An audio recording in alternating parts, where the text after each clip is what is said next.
This is a call for an uprising. Welcome to today's show. This is a very important episode.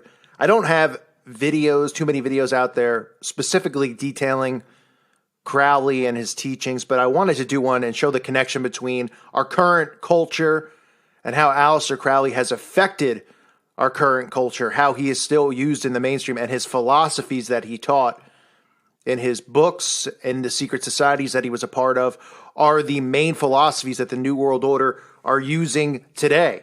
Whether it's Thelma and the OTO connections or his connections to being a 33rd degree Freemason, it's important to understand this because this is really where the core of the teachings and the pedophilia rings come from. These Satanists who practice Crowley's teachings but do it in secrecy. So there's many documentaries out there. You can look at his background, his upbringing with his family and things like that. I don't want to focus on that. I want to focus on his teachings and the things that we see in today's world. So it's important to start by talking about some of the books that he had, including Sex Magic, and one of them specifically, Magic in Theory and Practice. The reason that there's a K on the end of magic is because of Crowley. He added the K after it so that people will be able to decipher that it was indeed referencing black magic. But he goes on in chapter 7 of his book, Magic in Theory and Practice, to talk about blood sacrifice and why it is so important to black magic. Now, I don't want to read the specific part of the ritual because obviously I don't condone that. But I will just give you the parts pertaining to pedophilia and sacrifice of humans, especially young children. He talks about an animal sacrifice, saying the animal should therefore be killed within the circle or the triangle. We all are aware of this. That's why I'm talking about the ritual circle. We see at these award shows, they perform their rituals inside of the circle, even though people don't realize a ritual is being done. It's always inside of a circle or a triangle. He goes on to say, so that the energy cannot escape is the reason that they do these rituals inside the circles. An animal should be selected whose nature accords with that of the ceremony. Thus, by sacrificing a female lamb, one would not obtain any appreciate quantity of the fierce energy useful to a magician who was invoking Mars. In such a case, a ram would be more suitable, and this ram should be virgin. The whole potential of its original total energy should not have been diminished in any way. So he's talking about animal sacrifice, the different animals, why they use them for different sacrifice rituals. Now, this is the part that everybody needs to know and needs to hear. It says, for the highest spiritual working, one must accordingly choose that victim which contains the greatest and purest force. A male child of perfect innocence and high intelligence is the most satisfactory and suitable victim. For evocations, it would be more convenient to place the blood of the victim in the triangle, the idea being that the spirit might obtain from the blood the subtle but physical substance, which was the quintessence of its life, in such a manner as to enable it to take on a visible and tangible shape. Okay, so this is part of the reason, too, during these pedophilia rituals, and Crowley was one, as well as a murderer. But we see, even when we look into things like Pizzagate, these rituals they perform, that the blood is significant, and the semen. That's why they have the handkerchief. We read about that at the Podesta emails, but this is something that they do. They do need the blood of these children.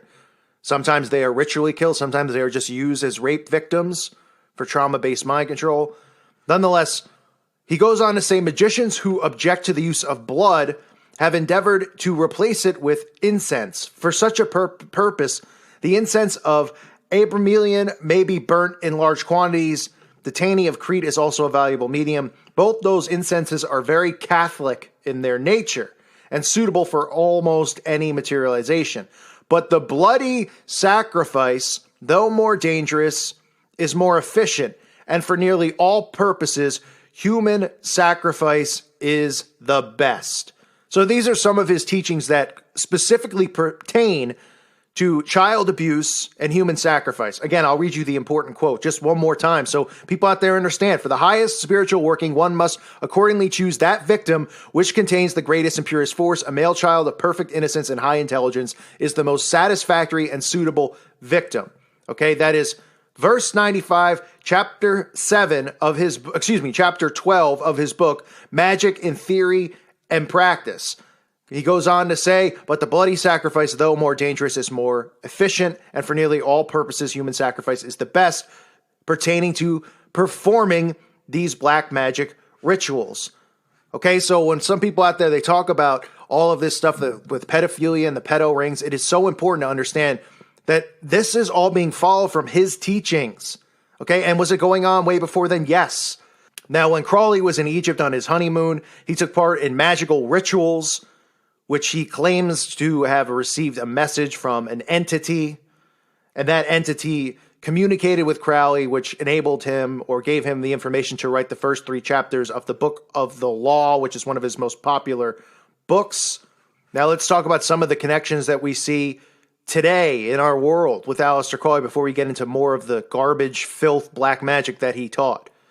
Okay? The Book of the Law, which is the basis of Thelma, revolved around 3 philosophies, pretty much. That love is the law, love under will. Love is the law. What have I been saying on this channel? Talking about the love movement, right? To accept everything, to love and be accepting of everything, because this fights against God's law. That love is the law. It's a deception. Of course, another one of the basis of Crowley's teachings is that every man and every woman is a star. We see that in today's world, right? With social media. Everybody's their own star. Everyone makes them out to be a celebrity. Everybody trying to become a star, trying to become famous, musician, actor, you name it. That's part of it, that everyone's their own star. Because they teach in the Masonic lodges, these Satanists teach that they are gods amongst us, that they are like Egyptian gods. And of course, the most known teaching of Crowley's is the do what thou wilt shall be the whole of the law, which pretty much means do what you want, but also pertains to the removal of moral principle, saying that we're all called to a higher calling, regardless of ethical barriers, moral barriers. Now, some of you wonder about the connections to Freemasonry. Well, he was involved in many different secret societies, including the OTO, which is a magical society, a black magic society, as he talks openly about sex magic, the secrets of nature, and the symbolism of Freemasonry. Now, Crowley was initiated as a 33rd degree Freemason. In his autobiography, he discusses this. He says, my Kabbalistic knowledge being already profound by current standards, he thought me worthy of the highest initiation, and his power to confer special powers were obtained in a view of my limited sojourn, and I was pushed rapidly through and admitted to the 33rd and last degree before I left the country. So we also see reference to Kabbalah, because the Jewish book, the Kabbalah, is a book of mysticism and magic and black magic. And that's why you see all these celebrities wearing their Kabbalah bracelets, because they're all part of this same cult. That's how we see it, why we see it in the mainstream with Demi Moore, Madonna, Katy Perry, all of them, Leonardo DiCaprio wearing the Kabbalah bracelets, going to the Ashton Kutcher and his wife going to the Kabbalah centers. Okay, because they practice black magic under the guise of Judaism, and they're not tied together. I've already talked about many times the Talmud and the teachings in there and Zionism. Okay, these are all fronts for Judaism. They're getting away with it. They created anti-Semitism to hide and cover these things up. So if you address them on the issues, they play dumb and call you an anti-Semite.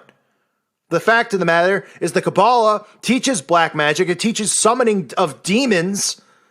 And the Talmud endorses pedophilia, amongst many other things. And Crowley is connected to those teachings. Another thing that we see in the mainstream that he's connected to is yoga. He has a book on yoga and talks about how you can open your body to demonic forces entering. He has a book, 8 lectures on yoga. He's quoted as saying to train the mind to move with the maximum speed and energy with the utmost possible accuracy in the chosen direction and with the minimum of disturbance or friction.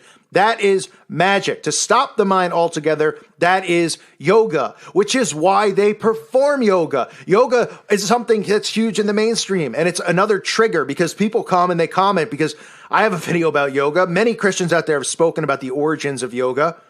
And they go, that's not bad. It's not dangerous. Listen, you want to do that? That's fine. I'm telling you that it's connected to magic, okay? It's connected to Crowley. And the reason that it's mainstream isn't a coincidence now. The reason that yoga is mainstream is because they're indoctrinating people with these teachings of Crowley. Now, some will say, well, that goes back to India and Hinduism and all that stuff and Buddhism. They use yoga Because not only is it used to stop the mind altogether, but to bring entities into their body. Ever notice the hand symbol during yoga? The 2 6s? There's nothing that's mainstream that's a coincidence here with these people. It's in the mainstream for a reason. It's almost every single thing, if not every single thing. And listen, Crawley's teachings go way deeper. I don't want to do an hour video here because I want people to be able to digest this and understand who this man is. This man lived a double life as well as a secret agent. People in the mainstream who are connected. He has connections to NASA and Jack Parsons. What a surprise with connections to NASA. Okay?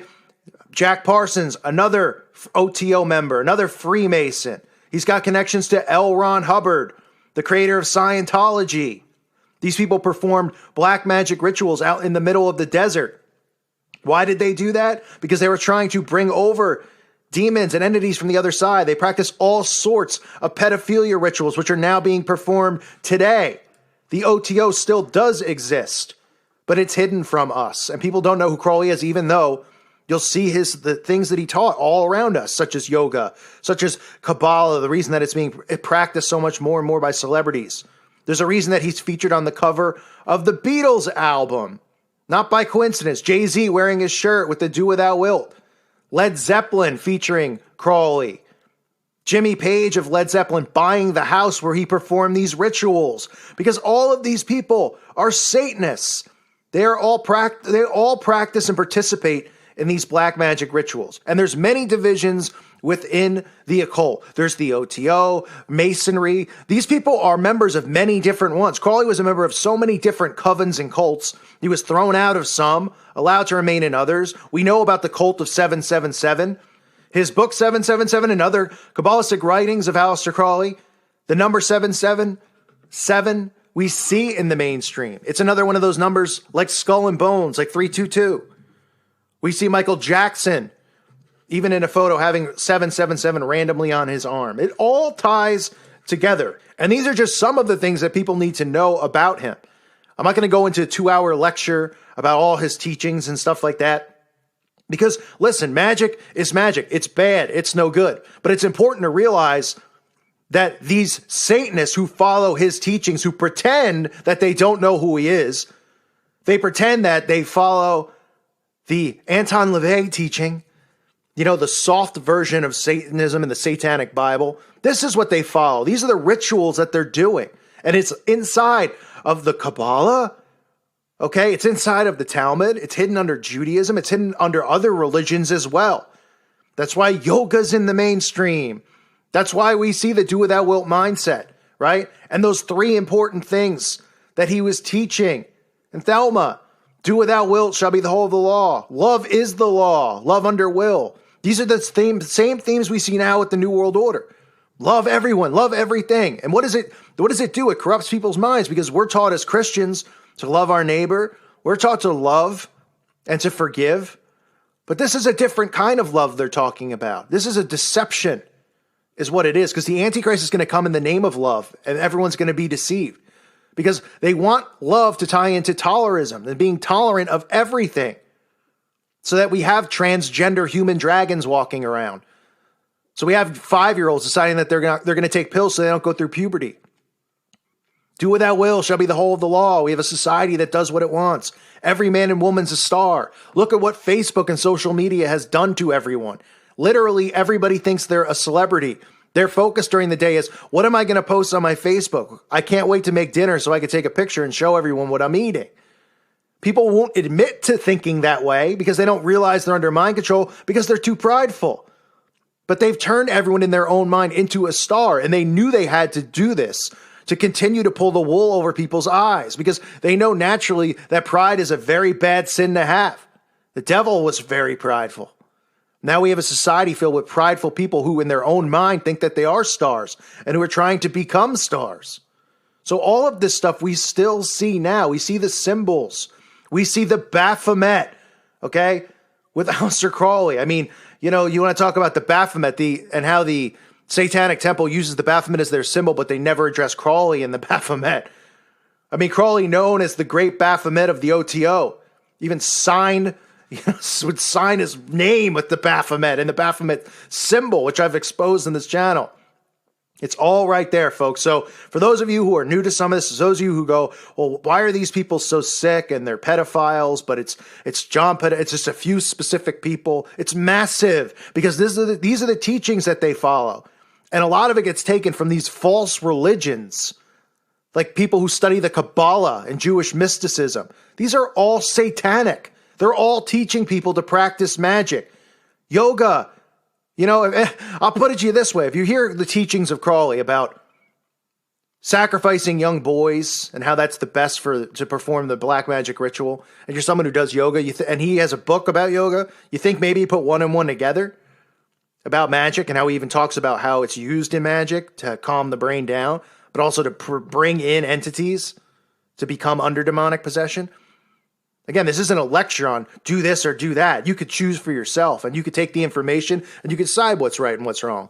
I know people for health reasons do yoga. I don't have a problem with it. I'm just telling you. This is why it's mainstream. This is why everybody does yoga now. Do you see how they're converting everyone into Satanism without you knowing it?